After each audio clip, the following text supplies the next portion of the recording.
अस्सलामुअलैकुम, hope all of you are doing well.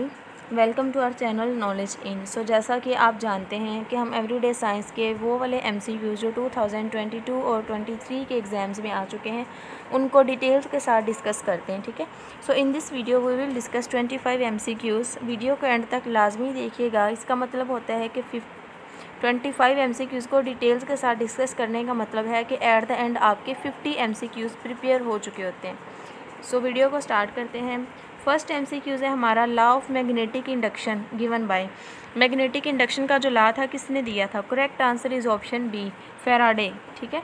दूसरे MCQs इसमें हम ये देख लेते हैं कि मैग्नेटिक इंडक्शन जो है इसको मेजर करने का यूनिट कौन सा है। सो टेस्ला जो है वो इसको मेजर करने का यूनिट है मैग्नेटिक इंडक्शन को, ठीक है। तीसरा MCQ इसमें से ये बन सकता है कि सिस्टम इंटरनेशनल जो है उसमें मैग्नेटिक इंडक्शन जो है उसको मेजर करने का यूनिट कौन सा है। सिस्टम इंटरनेशनल में गॉस जो है वो इसको मेजर करने का यूनिट है, ठीक है। नेक्स्ट है हु डिस्कवर्ड पेंसिलिन। पेंसिलिन को किसने डिस्कवर किया था? देखें ये MCQs भी तकरीबन 3 से 4 मरतबा इन्हीं पेपर के अंदर रिवाइज हो चुके हैं। Correct answer is option A, Alexander Fleming, ठीक है। अलेक्जेंडर फ्लेमिंग ने पेंसिलिन को दरियाफ्त किया था और दूसरा MCQs कब किया था? 1928 में, ठीक है। उसके बाद थोड़ा सा हम देख लेते हैं एडिसन। ये बेसिकली थॉमस एडिसन की बात हो रही है। इन्होंने क्या किया था? इन्होंने जो लाइट बल्ब होता है उसको इन्वेंट किया था, ठीक है। ये इनकी इन्वेंशन है और बार बार पूछी जाती है। इसके अलावा अल्फ्रेड नोबल, अल्फ्रेड नोबल जो है आपको याद होगा नोबल प्राइज़ वो इन्हीं के नाम पे दिया जाता है, ठीक है। अल्फ्रेड नोबल ने क्या किया था? डायनामाइट को डिस्कवर किया था, डायनामाइट को। ये आपने लाजमी याद रखना, ठीक है। डायनामाइट क्या है? ये एक एक्सप्लोसिव मटेरियल है जिसको डिस्कवर किया था अल्फ्रेड नोबल ने। नेक्स्ट है हु इन्वेंटेड डायनामाइट। देखिए अभी आपको बताया किसने इन्वेंट किया? अल्फ्रेड नोबल ने। सो इसी तरह ये होता है कि MCQs वही रिपीट हो रहा होता है नेक्स्ट पेपर में, लेकिन उसके क्या होती है, या तो स्टेटमेंट चेंज होती है या उसके ऑप्शंस चेंज होते हैं। सो ये एक अच्छा मेथड होता है कि आप सारे MCQs के जो ऑप्शंस हैं उनको अच्छे तरीके से देख लें, उनकी डिटेल्स को डिस्कस कर लें, तो आपके नंबर जो हैं वो मैक्सिमम सिक्योर हो सकते हैं।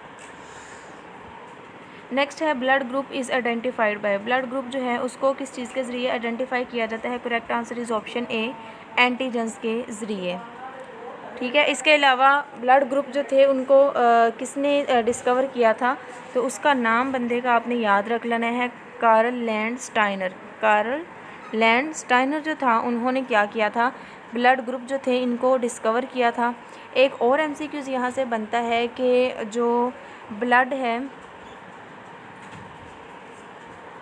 ब्लड की सर्कुलेशन को किसने डिस्कवर किया था? ब्लड की सर्कुलेशन को किया था विलियम हार्वे ने, विलियम हार्वे। ये आपने MCQs यहाँ से याद रखने हैं, लाजमी याद रखने, ये बार बार आते हैं। नेक्स्ट है which gas is present in bulb. Bulb के अंदर कौन सी गैस मौजूद होती है? Correct answer is option A, argon. दूसरा MCQs यहाँ से बनता है बल्ब को किसने इन्वेंट किया? अभी आपको बताया था थॉमस एडिसन ने, ठीक है। तीसरा MCQs बनता है यहाँ से बल्ब का जो फिलामेंट किस मटेरियल का बना होता है? सो आपने याद रख लेना है टंगस्टन का, ठीक है। इस तरह से देखें पास पेपर को करने का मज़ा ही कुछ और है। Smoke from industries causes. Industries से जो स्मोक निकलता है उसकी वजह से क्या बनता है? अब फोग तो बन नहीं सकती क्योंकि फोग जो है वो वाइट होती है, प्यारी प्यारी सी होती है। जो स्मोक निकलता है इंडस्ट्री से वो तो काला सा होता है, ब्लैक सा, सो उससे स्मोक ही बन सकता है, ठीक है। ये आपने इस तरह से याद रख लेना कि स्मोक धुआं किसी को भी पसंद नहीं होता तो उससे स्मोक बनेगा, ठीक है। फोग परफ्यूम है, फोग तो सबको पसंद होता है, सो धुएं से अब फोग तो बन नहीं सकती। ये आप इसकी ट्रिक भी याद रख सकते हैं जो कंफ्यूज हो जाते हैं ना। अब स्मोक होता क्या है? बेसिकली ये कॉम्बिनेशन होता है स्मोक प्लस फोग, ठीक है। यानी धुआं और धुंध ये दोनों मिलके, दोनों बहन भाई मिलके क्या बनाते हैं? स्मोक। नेक्स्ट है स्टेथोस्कोप डिस्कवर्ड बाय। स्टेथोस्कोप जो है इसको किसने डिस्कवर किया था? Correct answer is option D, none of these. Next नाम भी लिखा हुआ है जिन्होंने डिस्कवर किया था, रेनी लेनिक, इन्होंने डिस्कवर किया था। नेक्स्ट है हमारे पास सब marine work on which principle. यानी सब मरीन जो समुद्री आबदोज़ होती हैं ना वो कौन से प्रिंसिपल के ऊपर वर्क करती हैं? Correct answer is option D, none of these. इसका भी आंसर लिखा हुआ है, अर्शमीदस प्रिंसिपल के ऊपर वर्क करती हैं, ठीक है। कोविड-19 lethal attack on which body organ. कोविड-19 जो था इसने कौन से बॉडी ऑर्गन पे अटैक किया था? Correct answer is option B, lungs. इसके अलावा यहाँ से एक और एमसीक्यूज़ याद रखना है आपने। थ्रोट यानी जो गले के अंदर, आपको पता है ग्लैहड जिसे बोलते हैं, या उसको बोलते हैं थायराइड ग्लैंड की जो एक बीमारी होती है, कि हम गोइटर का नाम देते हैं, ठीक है। ग्लैहड उर्दू में बोलते हैं गोइटर। वो आयोडीन की डेफिशिएंसी की वजह से होती है, ठीक है, आयोडीन की कमी की वजह से होती है। इसके अलावा आपने यहाँ से याद रखना है लीवर का फंक्शन। लीवर जो है इसके अंदर इन्फेक्शन हो जाए उसे क्या कहते हैं हम? जॉन्डस। ये भी पूछा गया है, बार बार याद रखिएगा। लीवर के अंदर जो इन्फेक्शन होता है उसे हम जॉन्डस का नाम देते हैं, ठीक है। The deficiency of the following causes anaemia and other types of infection. यानी जो एनीमिया है किस वजह से होता है? Correct answer is option D, none of these. मुझे लगता है एग्जामिनर चाहता था कि हम खुद एफर्ट करें और आंसर निकालें, ठीक है, तो हमने निकाल लिया जी। आयरन की कमी की वजह से क्या होती है? एनीमिया की बीमारी होती है। ये ब्लड का इन्फेक्शन है, ठीक है, ये ब्लड की बीमारी है, याद रखना है। नेक्स्ट है which metal is liquid at room temperature. अब तो ये आपको फिंगर टिप्स पे याद हो गया होगा, जितनी दफ़ा मैंने आपको ये करवा दिया है। लास्ट टाइम अभी हमने डिस्कस किया था कि दो ही ऐसी मेटल्स हैं जो रूम टेम्परेचर पे लिक्विड फॉर्म में एग्जिस्ट करती हैं। एक है mercury and the second one is bromine. ये दोनों बहनें जो है ना, इनकी किसी के साथ बनती नहीं है पूरे पीरियोडिक टेबल में।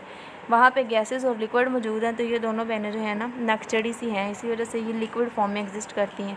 ये अपने आप को यूनिक प्रूव करना चाहती हैं इसी वजह से। सो आपने इन दोनों बहनों के नाम याद रखने हैं, मरकरी एंड बोरोमीन।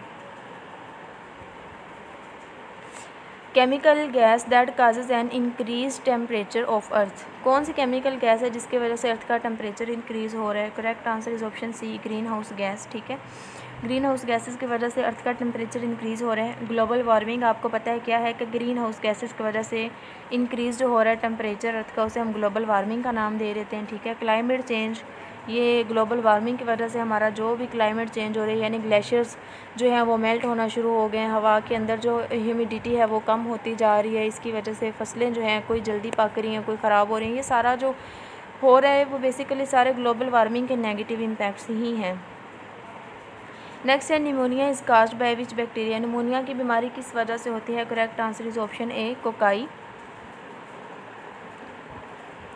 नेक्स्ट है green house gas 80 time more potent than CO2। CO2 की निस्बत वो कौन सी गैस है जो 80 गुना ज़्यादा पोटेंट है, यानी ख़तरनाक है? वो मीथेन गैस है। ये हमने लास्ट टाइम डिस्कस किया था। CH4 जो है इसको मीथेन का नाम दिया जाता है।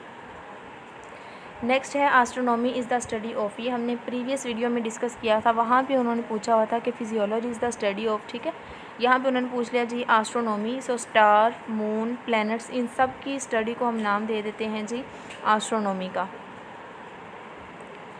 The biggest fort of Pakistan is in. Pakistan का जो सबसे बड़ा किला है वो कहाँ पे है, कौन सा है? So correct answer is option B, Ranikot fort. ये है जी हमारे सूबा सिंध के अंदर, सिंध प्रोविंस में है। आपने सारा डिस्ट्रिक्ट भी याद रख लेना है ताकि एग्जामिनर जैसे भी पूछे हम जो है वो अपना नंबर अपने हाथों से जाने ना दें, बल्कि उसको सिक्योर कर लें।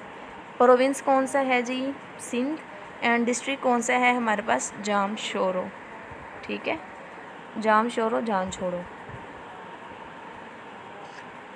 Wind always blows from area of high pressure to low pressure. यानी हवा जो है वो हमेशा हाई प्रेशर से लो प्रेशर की तरफ ही जाती है।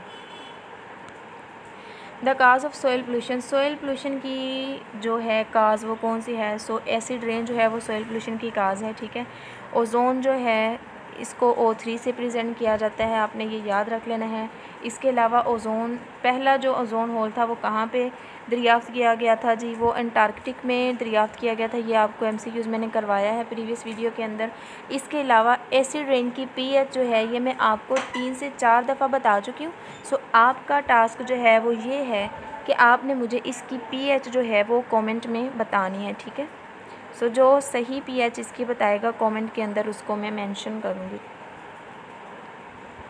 The second most important layer of earth atmosphere. Earth atmosphere जो है उसकी सेकंड इम्पोर्टेंट लेयर कौन सी है? So correct answer is option C, stratosphere. अब आपने मुझे यहाँ पे कमेंट में बताना है कि इसके अंदर कौन सी गैस मौजूद होती है जो हमें सन की यूवी रेडिएशन से प्रोटेक्शन प्रोवाइड करती है। लेट्स सी कि किस किस को याद है प्रीवियस लेक्चर जो मैंने आपको डिलीवर किए थे, उनके अंदर मैंने आपको बताया था, ठीक है। इसके अलावा आपको एक और चीज़ बता दूं कि यहाँ पे एटमॉस्फेयर जो है उसकी पहली लेयर है ट्रोपोस्फेयर, दूसरी है स्ट्रेटोस्फेयर, तीसरी है मीजोस्फेयर एंड चौथी है हमारे पास थर्मोस्फेयर, ठीक है। थर्मोस्फेयर जो है वो इसकी लास्ट वाली लेयर है, ठीक। नेक्स्ट है हमारे पास विच डैम इज़ सिचुएटेड ऑन हारो रिवर। हारो रिवर के ऊपर कौन सा डैम है? Correct answer is option A, Khanpur dam, ठीक है। मैंने तो इसको ऐसे याद किया था कि हारो खान, ये मिलते जुलते हैं नाम, सो इस तरह याद रह जाता है। और ये कहाँ पे है? KPK में, ठीक है। हारो रिवर कहाँ पे है? KPK के अंदर। नेक्स्ट है in which year Graham Bell invented telephone. Telephone जो था जी वो भाई साहब ग्राहम बेल जो थे इन्होंने डिस्कवर किया था और आज वो बंदे बंदे के हाथ में मौजूद है। बड़ा शुक्रिया इनकी इस इन्वेंशन का। So correct answer is option B, 1876 में इन्होंने किया था इसको डिस्कवर, इन्वेंट, सॉरी। नेक्स्ट है हमारे पास MCQ 22। Ronald Ross discovered the cause of. Ronald Ross ने क्या किया था जी? मलेरिया की जो काज थी उसको डिस्कवर किया था, ठीक है। और मलेरिया की काज क्या थी? प्लाज्मोडियम। मलेरिया किस वजह से होता है जी? प्लाज्मोडियम की वजह से होता है, ठीक है। और प्लाज्मोडियम जो है वो ट्रांसफ़र किसके ज़रिए होता है जी? वो ट्रांसफ़र होता है एनोफ्लीज़ मॉस्किटो। एनोफ्लीज़ मॉस्किटो जो है वो क्या करती है कि प्लाज्मोडियम के अंदर, प्लाज्मोडियम की ह्यूमन बॉडी के अंदर इंजेक्ट करती है, जिस वजह से मलेरिया होता है। और ये सारा प्रोसेस जो था ये बताया था रोनाल्ड रोस ने। Who discovered penicillin. ये तो अब आपका मोस्ट फेवरेट MCQs बन चुका होगा। आप कहते होंगे कि काश ये पेपर में हमारा 1 नंबर आ जाए पक्का पक्का इसमें से। सो अलेक्जेंडर फ्लेमिंग, और ईयर भी हम याद रख लेते हैं जी, 1928 के अंदर इसको डिस्कवर किया गया था। नेक्स्ट है what is the energy from due to waterfall. Waterfall जो है जी पानी जिसमें से गिर रहा होता है उसके अंदर कौन सी एनर्जी मौजूद होती है, ठीक है। या वाटर जो गिर नहीं रहा होता, sorry, waterfall, sorry there is a small typing mistake, यानी जो रुका हुआ पानी होता है उसके अंदर कौन सी एनर्जी होती है जी? Potential energy. चलिए आपको कॉन्सेप्ट बता देती हूँ कि किसी भी बॉडी के अंदर कोई भी चीज़ है जब तक वो मूव नहीं कर रही उसके अंदर जितनी भी एनर्जी जो स्टोर फॉर्म में मौजूद होती है जी वो पोटेंशियल एनर्जी होगी। अब किसी भी बॉडी के अंदर उसकी मोशन की जो एनर्जी होती है, मोशन करने की वजह से जो एनर्जी बनती है उसे हम नाम देते हैं जी काइनेटिक एनर्जी का, ठीक है। नेक्स्ट है the SI unit of time. Picosecond is equal to how many second. Picosecond जो है वो कितने सेकंड्स, हाँ, सेकंड्स के इक्वल होता है। So correct answer is option A, 10 to raise power -12। Thank you for watching the video. अगर आपने हमारी वीडियो को लर्न करने के साथ साथ इंजॉय किया है तो अपने स्टूडेंट्स और अपने फ्रेंड्स के साथ ज़रूर शेयर कीजिएगा ताकि उनको भी यहाँ से थोड़ा बहुत फ़ायदा मिल सके। और हमारी वीडियो को लाइक लाजमी किया करें एंड हमारे चैनल को भी सब्सक्राइब कर लें ताकि हमारी नेक्स्ट आने वाली वीडियोस के जो नोटिफिकेशन है वो आप तक टाइम पे पहुँचते रहें। और याद से मैंने 2 क्वेश्चन इस वीडियो में आपसे किए हैं, सो कमेंट में आंसर ज़रूर दीजिएगा उन क्वेश्चंस के। अल्लाह हाफिज़, अपना ख्याल रखें।